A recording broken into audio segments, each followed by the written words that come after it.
Students, welcome back to my channel Vinay classes.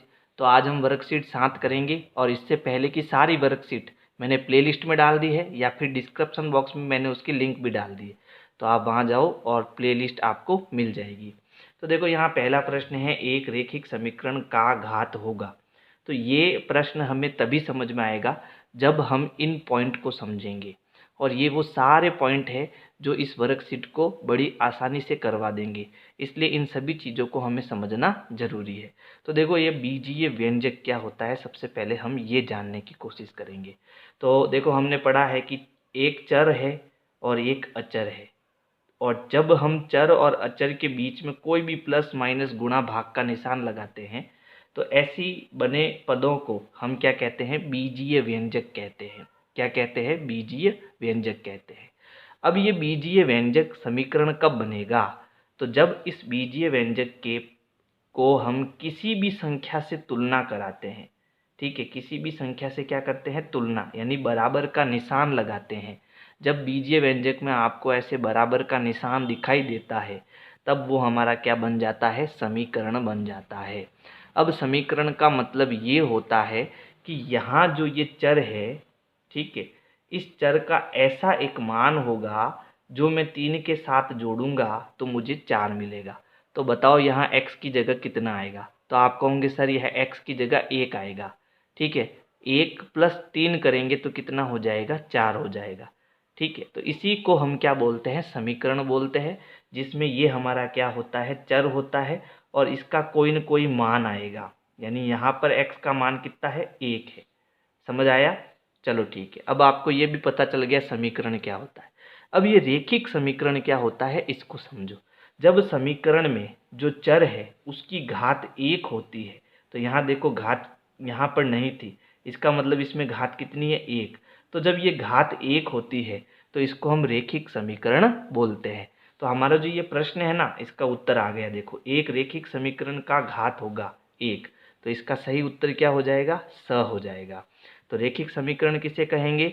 जब समीकरण में घात चर की घात कितनी हो? 1 हो, तो उसे हम रेखिक समीकरण कहते हैं। लेकिन मान लो अगर ये ऐसा होता x + 2 = 4, ठीक है, तो यहाँ x की घात कितनी है? 2। तो अब इसको क्या बोलेंगे? तो इसको हम द्विघात समीकरण बोलेंगे, क्योंकि अब इसकी घात क्या है? 2 है, तो इसको हम द्विघात समीकरण बोलेंगे। ठीक है, तो रेखिक समीकरण कब बनता है? जब घात 1 हो। द्विघात समीकरण कब बनता है? जब घात 2 हो, और जब घात 3 हो तो वो त्रिघात समीकरण बन जाता है। ठीक है, अब देखो यहाँ अगला पॉइंट है, एक चर वाले समीकरण। अच्छा, एक चर वाले कौन से समीकरण लेंगे? अब हम रेखिक समीकरण लेंगे, यानी जिसकी घात 1 हो और चर कितना हो? 1 हो। जैसे अगर मैं यहाँ पर बात करूँ इसी की, तो देखो एक चर वाले समीकरण का मतलब होता है जिसमें एक चर हो। जैसे इसी को देख लो, इसमें एक चर है और उसकी एक घात है, तो इसको हम क्या कहेंगे? इसको कहेंगे एक चर वाले रेखिक समीकरण, क्योंकि इसकी घात 1 है इसलिए रेखिक समीकरण।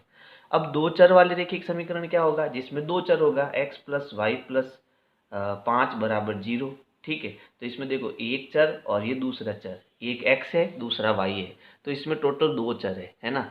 तो यहाँ हम इसको क्या कहेंगे? दो चर वाले रेखिक समीकरण। रेखिक क्यों? क्योंकि इन दोनों की घात कितनी है? 1 है, इसलिए इसको हम क्या कहेंगे? दो चर वाले रेखिक समीकरण कहेंगे। ठीक है, अभी कुछ और पॉइंट है जिसे हमें समझना पड़ेगा, लेकिन वो हम अगले प्रश्न में समझेंगे। ठीक है, तो यहाँ तक आपको समझना बहुत ज़रूरी है। अब देखो अगले प्रश्न है, दो रेखिक समीकरणों के आलेख प्रतिच्छेदी रेखाएं हैं, तब रेखिक समीकरण युग्म का कोई हल नहीं है, अद्वितीय हल है, दो हल है या अनेक हल। तो इस प्रश्न को समझने के लिए हमें ये 3 पॉइंट और समझने पड़ेंगे। तो पहला पॉइंट क्या है? दो चर वाले रेखिक समीकरण युग्म। तो हमने ये तो पता कर दिया कि दो चर वाले रेखिक समीकरण होते क्या है। अब यहाँ पीछे आया युग्म। युग्म का मतलब होता है जोड़ा।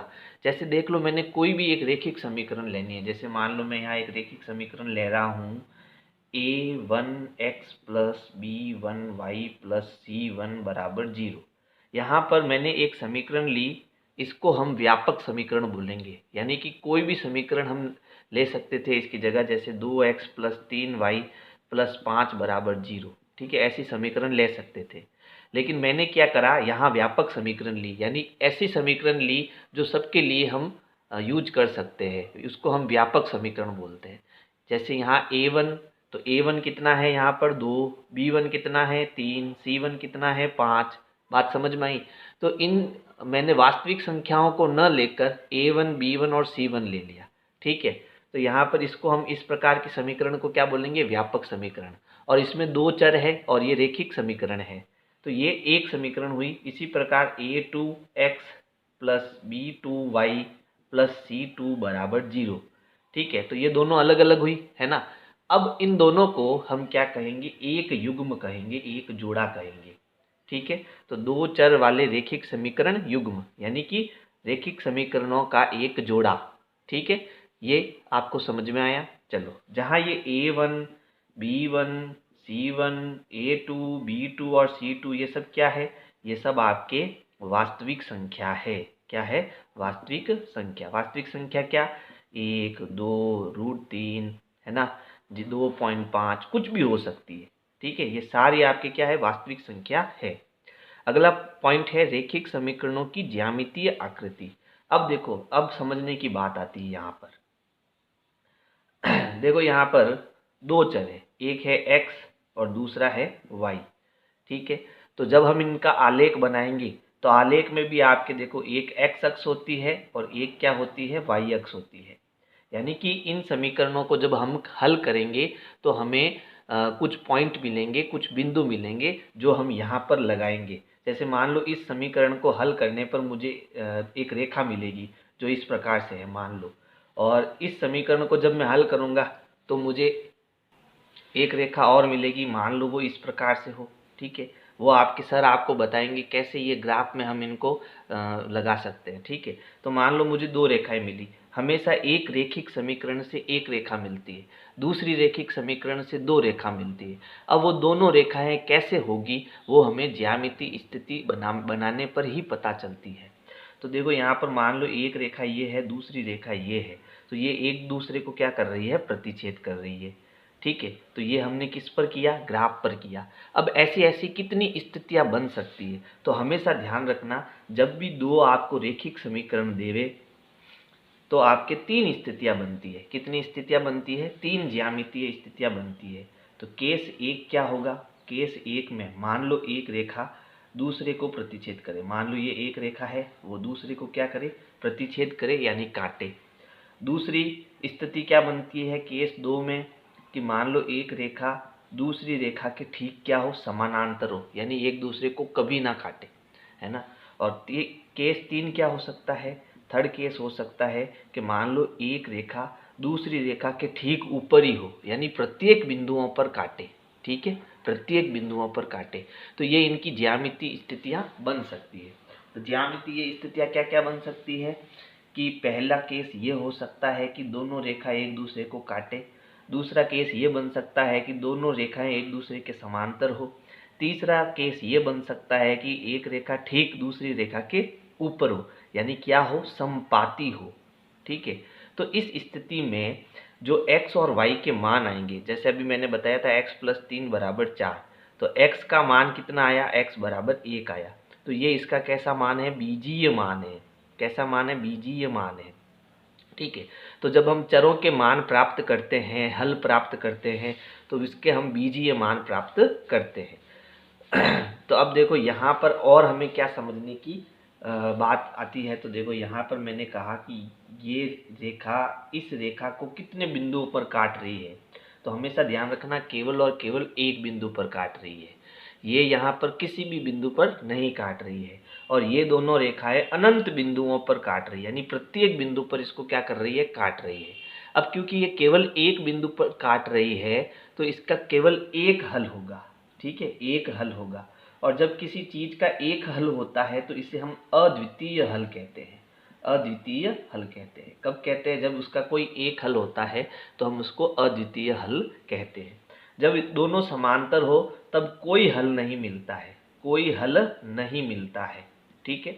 और जब यहाँ एक दूसरे के संपाती हो तो प्रत्येक बिंदु पर हमें क्या मिलते हैं, अनंत हल मिलते हैं, अनंत हल मिलते हैं, अपरिमित हल मिलते हैं, अपरिमित हल मिलते हैं।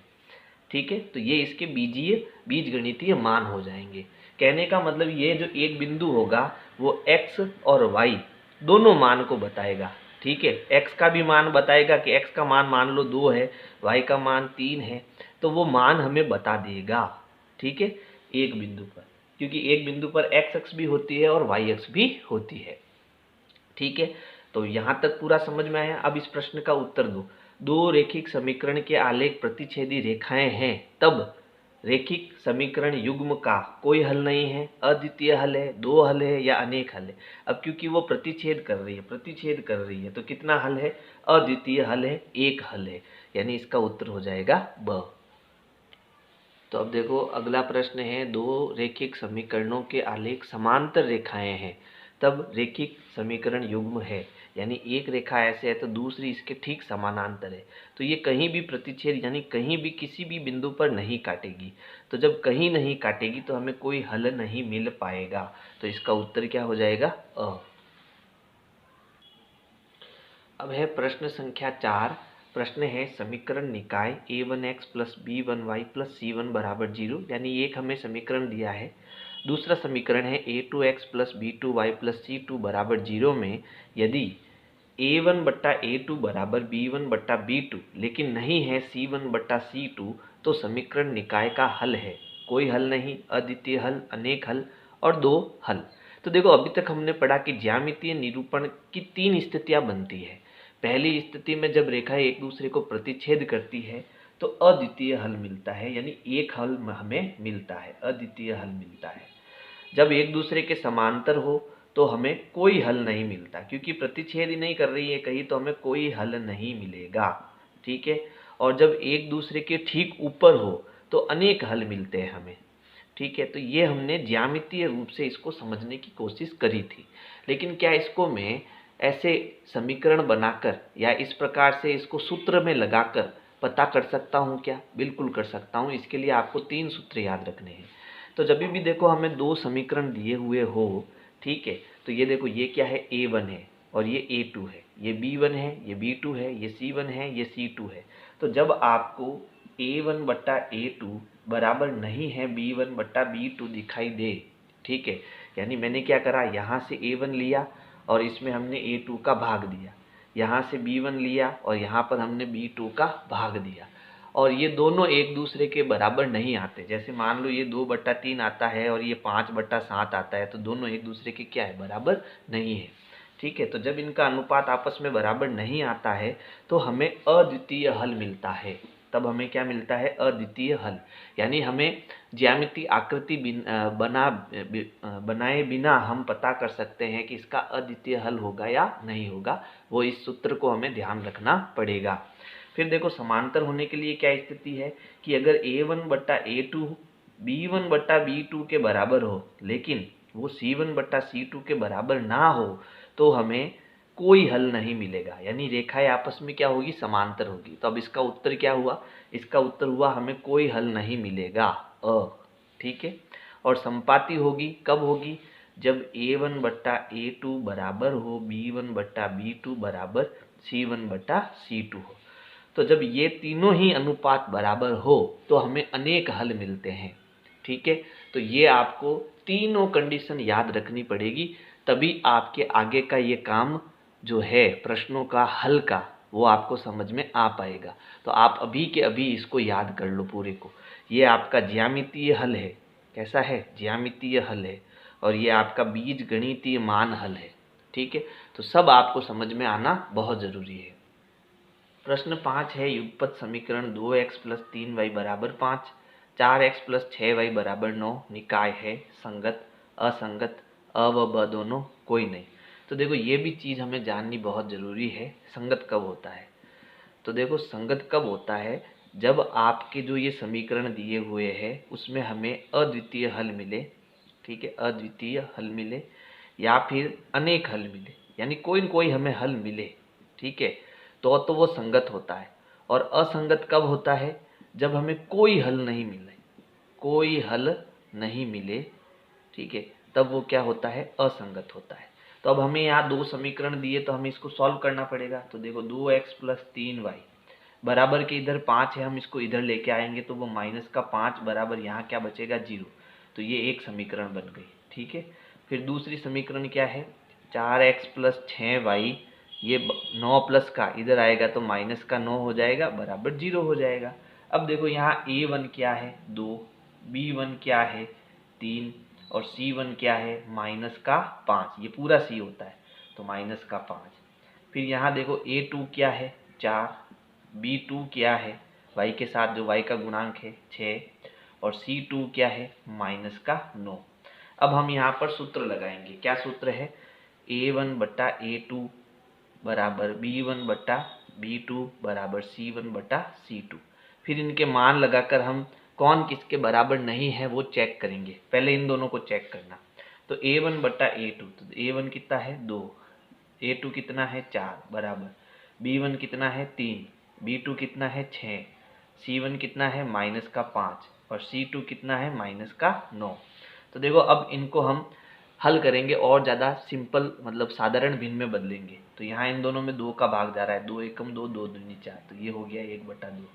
इन दोनों में 3 का भाग, 3 एकम 3, 3 दूनी 6, तो ये हो गया 1/2। माइनस माइनस क्या हो, माइनस बट्टा माइनस होता है प्लस, तो ये हो गया 5/9। अब ये दोनों तो बराबर है लेकिन ये बराबर नहीं है, तो फिर कौन सी स्थिति बनी, a1/a2 बराबर b1/b2 बराबर नहीं है c1/c2 के, यानी इसमें कोई हल नहीं मिलेगा हमको। और जब कोई हल नहीं है तो वो क्या होता है, असंगत होता है। तो हमारा जो ब है वो सही हो जाएगा कि ये जो निकाय है वो असंगत है। तो प्रश्न 6 है, समीकरण निकाय 1 और 2 का अद्वितीय हल होगा। तो देखो अद्वितीय हल कब होता है, जब a1/a2 बराबर न हो b1/b2 के। तो स हमारा सही उत्तर होगा इसके अंदर।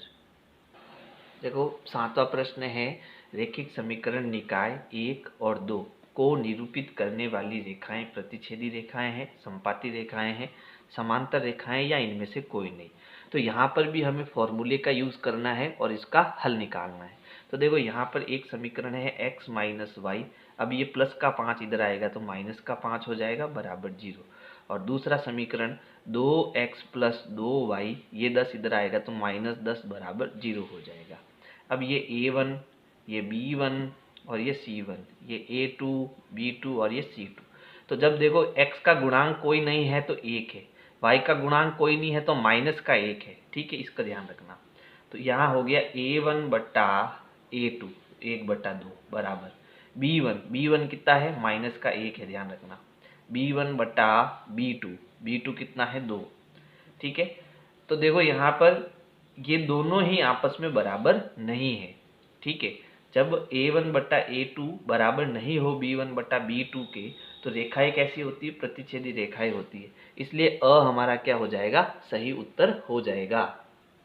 क्योंकि हमने पढ़ा है कि a1/a2 जब बराबर ना हो b1/b2 तो हमें अद्वितीय हल मिलता है। और अद्वितीय हल कब मिलता है, जब रेखाएं एक दूसरे को प्रतिच्छेद करती है। प्रश्न संख्या 8 है, अनुपातों a1/a2 बराबर b1/b2 तथा c1/c2 की तुलना कर ज्ञात कीजिए कि निम्न रेखिक समीकरणों के युग्म संगत है या असंगत है। ये हमें समीकरण दिए हुए हैं और हमें इनकी जो ये गुणांक है इनकी क्या करनी है, तुलना करनी है। तो यहाँ पर देखो मैं a1 कितना दिया हुआ है, यहाँ पर जैसे इस समीकरण में मैं इसको a1 ले रहा हूँ, तो a1 यहाँ पर x का गुणांक कितना दिया हुआ है, 5, ठीक है। b1 कितना दिया हुआ है देखो, तो b1 y का गुणांक है, कितना है, 2। फिर c1 देखो कितना है, तो देखो यहाँ पर ये 16 है, जब ये इधर आएगा तो कितना हो जाएगा, -16। तो -16 आपको c1 लेना है, इसका थोड़ा ध्यान रखना। अब a2 देखो दूसरे समीकरण में जो x का गुणांक है वो कितना है, 15। फिर b2 कितना है देखो, तो b2 y का गुणांक कितना है, 6 और c2 तो ये 10 इधर आएगा तो कैसा हो जाएगा, -10 हो जाएगा। अब हमें a1/a2 बराबर b1/b2 बराबर c1/c2, इसमें हम इन मानों को रखना है और तुलना करनी है कि ये संगत होंगे या असंगत, ठीक है। तो संगत कब होते हैं, संगत कब होते हैं?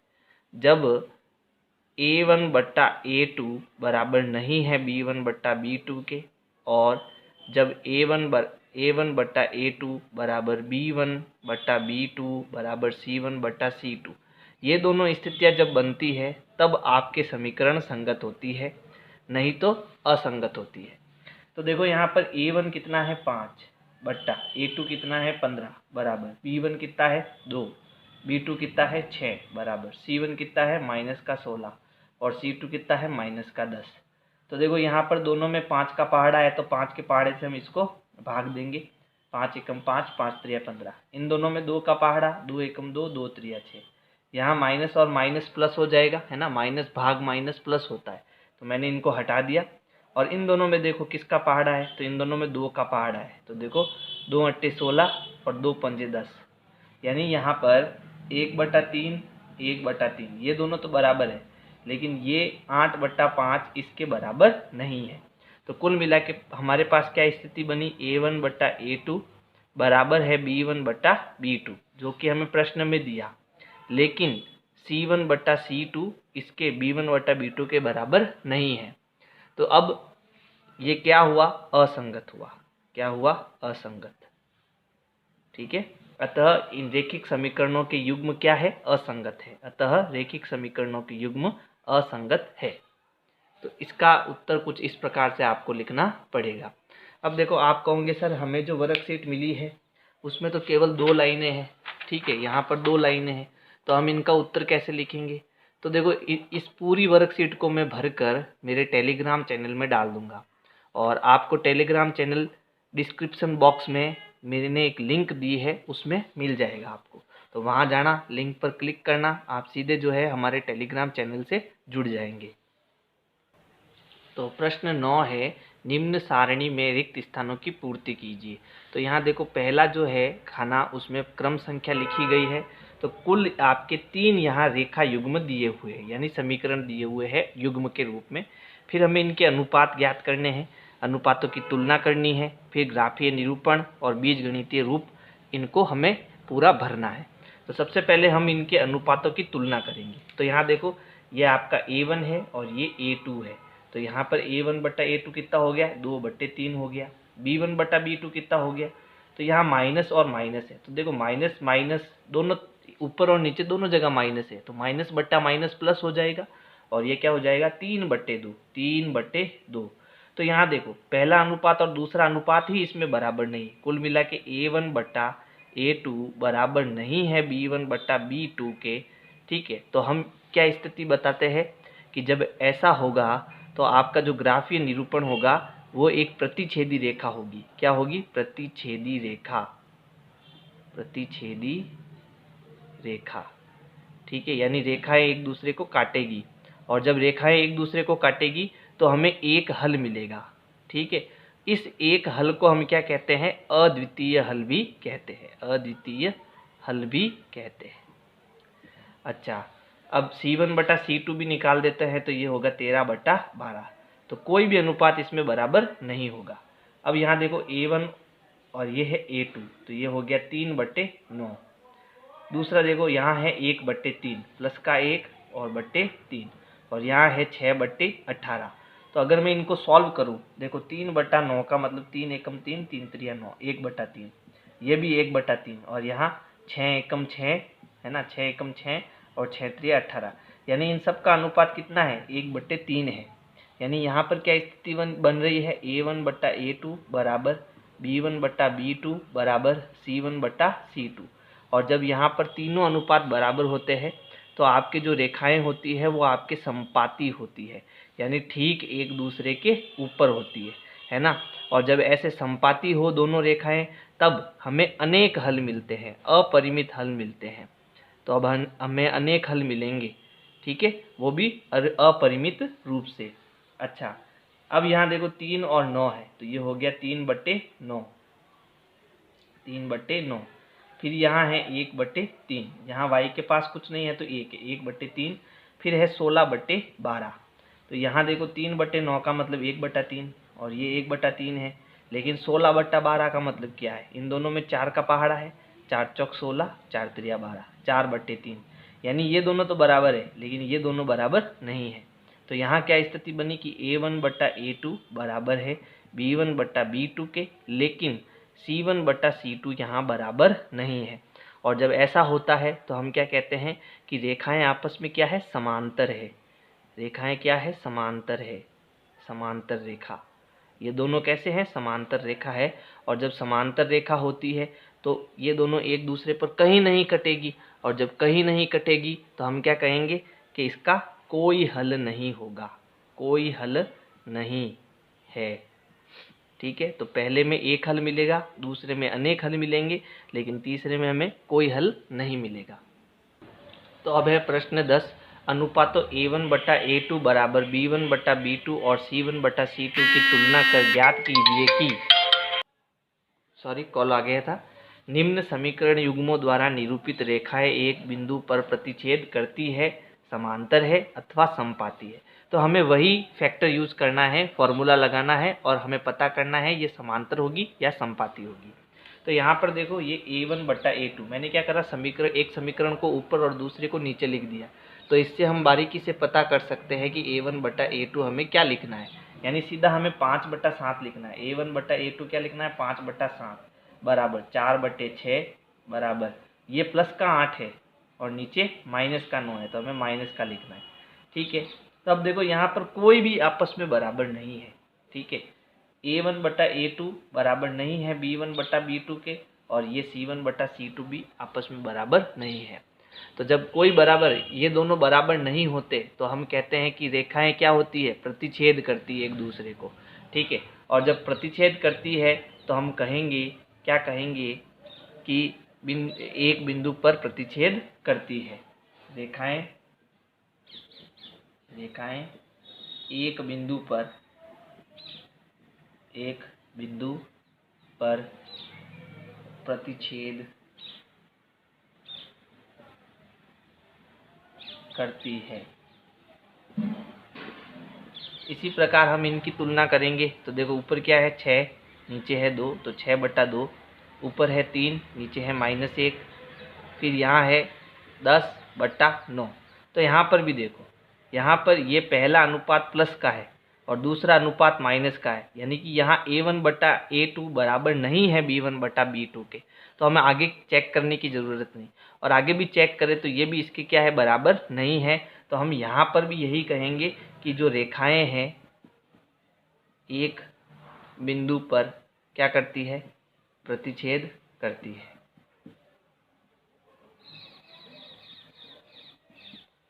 तो स्टूडेंट्स, आपको मेरी ये वीडियोस कैसी लगी, लाइक ज़रूर करें और सब्सक्राइब करें चैनल को, अपने दोस्तों को भी शेयर करना ना भूलें। Thank you.